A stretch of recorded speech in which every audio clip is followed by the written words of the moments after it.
দীর্ঘ কয়েক মাস যাবৎ চলছে করোনার বিরুদ্ধে লড়াই, আর দেখতে দেখতে একটা বছরও বিদায় নিল।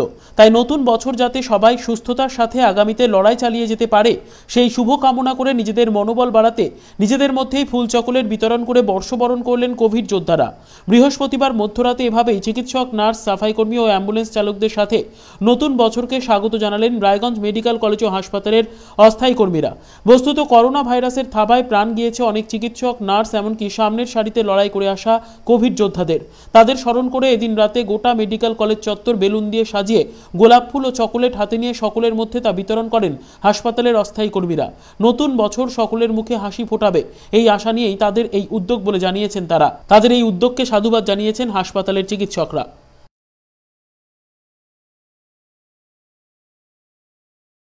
আজকে তো 31 ডিসেম্বর, তা আমরা 2020 শেষ করে 2021-এ পদার্পণ করতে চলেছি।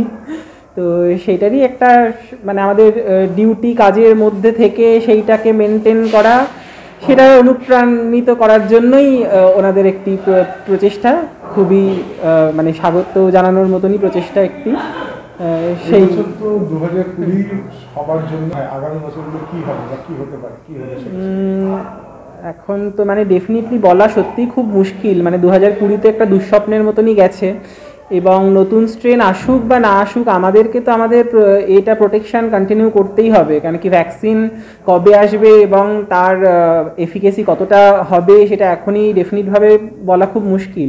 সেই জন্য যেগুলো আমাদের ডেইলি মেজার্স, মাস্ক ব্যবহার করা, ফিজিক্যাল ডিস্টেন্সিং যেগুলো মেনটেন করা, এগুলোকে এখনও মেনটেন করে যেতে হবে আমাদের। এবং আশা তো রাখতেই হবে 21 সবার ভালো কাটুক, আমরা আরও দায়িত্ববান হয়ে 21টা পার করি।